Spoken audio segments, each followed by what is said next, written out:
It's always an exciting time when Honda launches something new, and they haven't launched just one something new, they've come out with a whole litany of products. I'm going to start with what is my favorite out of all of them. That is the brand new CB500. It's a 500cc single cylinder long stroke air cooled engine. It's got a small little oil cooler, but for all intents and purposes, this is an air cooled engine. The output figures are 28 and a bit horsepower and 43.3 Newton meters of torque. That makes it one of the torquiest single cylinder machines on sale in India. As you can see, the design is very neo-retro and it's very Honda. It doesn't try to mimic something like Honda has done in the past. I, for one, am a fan of this design. It's got a nice round headlight, very nicely shaped fuel tank, a flat seat. Your pillion will thank you for not seating them on the first floor. And as you go around to the engine, you'll see that while this muffler looks similar to the Highness, it is a lot longer, and I think to my eyes it's even a little bit thicker. The easiest way to differentiate the CB500 from the CB350 is that the 350s come with blacked out finishing on the engine cases, where the 500 comes with this nice satin aluminium finish on the engine cases. What else can I show you? I can show you what this machine looks like for a rider who is 5'11". It's an absolutely straightforward and neutral riding position. There's only one maybe small thing. I think the handlebar could stand to be just a little bit wider. Other than that, it's absolutely like a standard neutral riding position. You've got a nice analog, digi-analog display. The speedometer is the analog part, and small little functions are on the digital inset over here. You've got very similar, if not identical, switchgear to the CB350 models. And the headline figure that you should also remember with the CB500 is that it is going to be made in India and it has a lot of localized content. So hopefully we can expect some seriously competitive pricing from Honda. What price do you think the CB500 should come to India at? Let us know in the comments below. Some things I want to highlight are that even though it's a 500cc engine, it comes only with a 5-speed gearbox, not a 6-speed unit like you see on most modern bikes, and also that there are 3 variants on offer.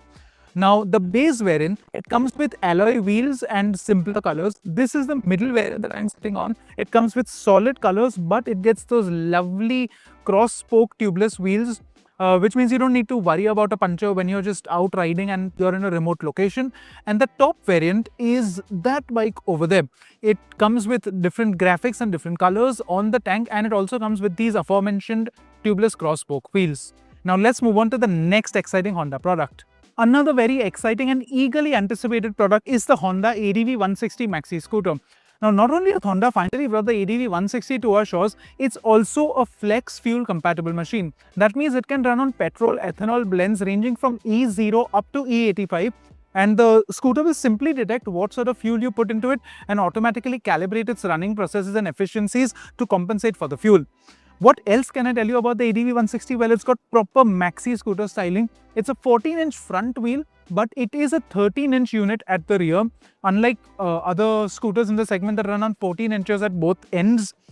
It has a nice spacious 27-litre underseat storage area. Let me show that to you. That's pretty decent, and I think it's a little bigger than the Yamaha Aerox 155. As you can see, it's also got this seat support system where the seat just stays open without needing you to prop it up manually. That is what the rear of the ADV160 looks like. I really like it. It's a very nice, neatly executed design. If you come around to this side, you'll see that it uses a liquid-cooled engine. There's the radiator, this is the air filter. There's no kickstart over here. As expected of a maxi scooter, there is an underbone frame, which means there's effectively no space on the floorboard over here. This is where the fuel tank is housed, and the ADV has a pretty big fuel tank. It's about 8 liters or so. Let me show you what the riding position looks like. I am a big guy at 5'11", but even so, I am pretty comfortable. It seems like a nice, neutral, upright, commanding riding position. The handlebar doesn't foul with my knees. It is at full lock. That is always a good thing to see. If you will come here, I'll also show you that from the rider's point of view, there's a very nice, very crisp TFT display from Honda. It's very logically laid out in typical Japanese fashion. Switchgear is shared with other made-in-India Honda models like the CB350s and Hornet 2.0 and things like that. This scooter is entirely localized and made in India. Well, maybe not entirely localized, but it does have a lot of localized content. We've been told that everything that Honda has shown today is approximately 75% of localized content. It remains to be seen when the ADV160 launches and at what price it comes. What are your thoughts? What is the price tag that you think would be correct for the ADV160? Let us know in the comment section below. Another eagerly anticipated machine and honestly long overdue is the Rebel 300. Honda has also brought its bigger sibling, the Rebel 500, but we'll focus on the 300 for now. It's powered by the same 286cc liquid-cooled single-cylinder engine that we've come to know very well in the CB500R that was on sale some time ago. But on the Rebel, what's different is that it comes with Honda's e-clutch technology, eliminating the need for the rider to operate the clutch essentially at all times. What is also nice on the Rebel is its low 690mm seat height. It's one of the lowest seat heights in the class. And what Honda has done very nicely for India is that the Rebel 300 comes with a big, nice round color TFT display. The international Rebel 300 comes with a negative LCD display. And it's nice that Honda has spruced up the feature set for our market. The Rebel 500 and Rebel 300 both have been brought to India. We'll put a shot of the Rebel 500 on screen. It's not here right now. But Honda tells us that both bikes have been localized and are made in India. That should hopefully ensure a very competitive price tag for Honda to take on the likes of Royal Enfield, ESD, Java in this space. The Rebel 500 used to come to India as a completely built-up unit, which meant it commanded quite a high price tag. But hopefully with localization, we'll see that number drop down. For the Rebel 300, hopefully the number will be lower still. What are your pricing expectations for the Rebel models? Let us know in the comments below. And which one would you choose, the 500 twin cylinder or the 300 single cylinder? The next launch from Honda is actually two launches. That is the XR300L dual sport and that is the XR300 Rally, sort of long distance touring machine that's also super seriously off-road capable. Now, Honda hasn't really been in the off-road space at this end of the market really. The CB200X or the NX200 as it's now known is more of a dressed up Hornet 2.0. But they are purpose-built dual-sport off-road machines. Both of them pack the same mechanical hardware. You've got a 293cc single-cylinder air oil-cooled machine, 24-ish and a bit horsepower, 26 and a bit Newton meters of torque, healthy output figures for the class. And they have serious off-road capable hardware, 21-inch front, 18-inch rear wheels, spoked wheels with tube tires and long travel suspension. Both of them have upwards of 220 mm of suspension travel both at the front and at the rear. Now, where the L distinguishes itself from the Rally is that it is more pared back, more stripped down, more for rigorous off-road use. It's got a simple LCD display and the switchgear, as I can see from here, is super simple. It's also got a smaller tank, which means it should weigh less as well. Moving on to the Rally, as you can see, that has a little bit more wind protection. Its tank seems more substantial. Honda hasn't released specifications yet, so I can't tell you what the tank capacities on both are, but expect the Rally to have a little more fuel capacity than the L. Both have pretty tall seat heights, but they also don't seem super unmanageable. Again, we can't sit on them, so I can't show you what that looks like for now. Both of them have the same headlight, and this headlight unit reminds me a lot of the one on the NX500, perhaps just a little bit smaller. What is also interesting on both of these off-road capable Honda machines is that they are localized, and there's a great level of localized content on both of them, which means that pricing should hopefully be very competitive. The Kawasaki KLX 230 and Hero X-Pulse 210 are some of the front runners in this category, and expect Honda to position both of them somewhat similar to them in terms of pricing. Now let's move on to the next one.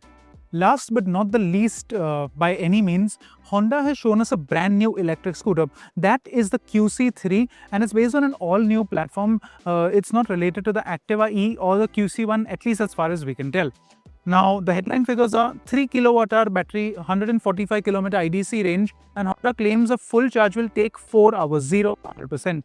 It's also got a very spacious 32-litre underseat storage area, 12-inch wheels at both ends wrapped in MRF rubber, and at the rear, we can see that there's a hub-mounted motor and twin shock absorbers. You've also got Honda's new logo system. For the electrics, it's just a simple Honda word mark, where for the bigger bikes, you get the Honda wing logo and things like that. This QC3 also has a TFT display with different switchgear. It's somewhat similar to the Activa 110 and all the ICE scooters that we've seen from Honda so far. Unlike most other bikes that will be rolled out and go on sale almost everywhere where Honda is present, the QC3 is going to see a phased market rollout. Honda is going to launch it in select cities first, after which they will scale up the delivery of the QC3. Now, we don't know what cities they are, and we also don't know one important thing about the QC3, which is its pricing.